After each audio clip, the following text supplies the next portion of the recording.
Alright, I got some cool stuff to show you.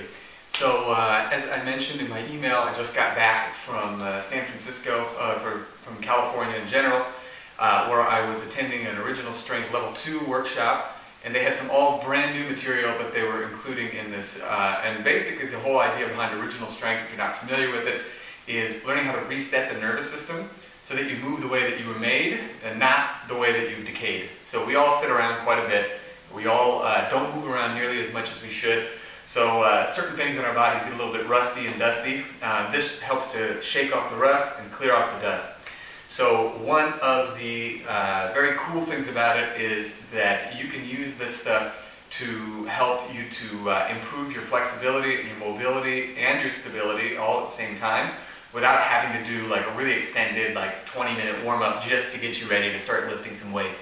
So some of the more advanced stuff that we worked on this time around, I'll show you can play with a little bit, maybe a little bit beyond what you're able to do. So I'm going to show you in the inner circle some regressions that you can also do to get the benefits out of this stuff. But I'm going to give you a taste of some of the warm-ups that I'm going to be including in this month's stuff. So first things first, we're going to start off with some neck nods, because the movements of your head and neck are very tightly connected to the movements of your core and your back. So that means that if you want to have a strong back and strong core, you have to have a neck that moves well and is healthy. So one of the cool things that I learned was some neck nods with some added weight. And we're not talking a whole lot of added weight. I'm just using this light pad here. So this is something you'd use normally as an ankle weight. And so what you're going to do here is you're going to put this on your head and do your best to balance it. Okay, and then from here, you're going to work on moving around like so, and it's amazing how much you're going to feel everything in your body start lighting up. So for example, I'm feeling everything all at the same time. My back, my core, my hips, all these muscles are starting to work together. When I did this in Monterey, California, which is where the workshop was being held, despite the fact that I was exhausted after a full day of doing all of this stuff, as well as testing it all out with one-arm push-ups and pistol squats, my one-arm push-ups felt easier than they had the entire day. And this is after a whole day of doing them in between like a dozen or several dozen different resets. Okay, so this is a really, really powerful one. It also teaches you the value of coordination, and when you're done, you're going to feel like this surge of energy running right through you. Again, this is a little bit advanced, so the first time you do it, it may not work out too well, and there's a way to kick it back down a couple of steps so you'll get even more benefit out of it until you're able to do this.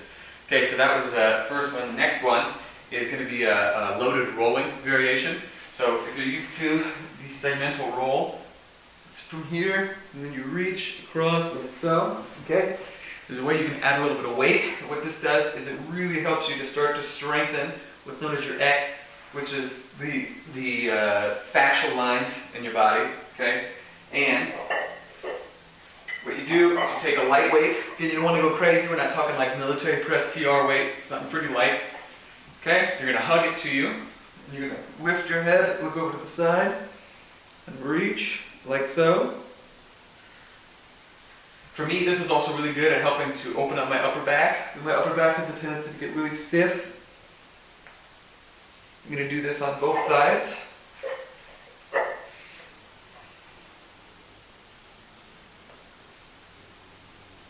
Just like so. Alright, and then the last one I'm going to show you. This is awesome for any sort of kettlebell work, because this really teaches you how to use your hips very, very strongly. This is loaded rocking variation. So what you're going to do is you take like a light rubber band. This is kind of a heavy one actually, so you'd want to start with a light one. You're going to put it around your glutes like this, start at the top, and work your way back. Push back like so, and then come forward slowly. You can also do the same thing with your knees off the ground. This really supercharges the midsection. And the really great thing about this is that it teaches you to use your glutes even when they are stretched out. So a lot of times in our kettlebell work, we have a tendency to just kind of let the glutes turn off as we go back.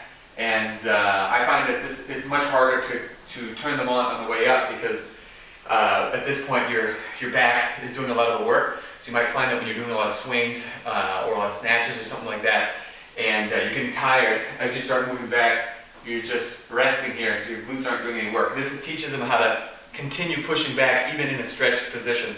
So you do that, and you do a couple of, let's say, swings or snatches or something like that, and you're going to feel like you can really engage your hips quite a bit more. So these are just a couple of things, and again, I'm going to show you some regressions and a couple of other things in the inner circle. So try these out. Let me know how you like them. And when you do it, be sure to do some of your favorite strength moves afterward and see which ones start feeling a little bit easier, or see if they start feeling like they're smoother or that sort of a thing. And drop me a line and let me know how you like it. Talk soon.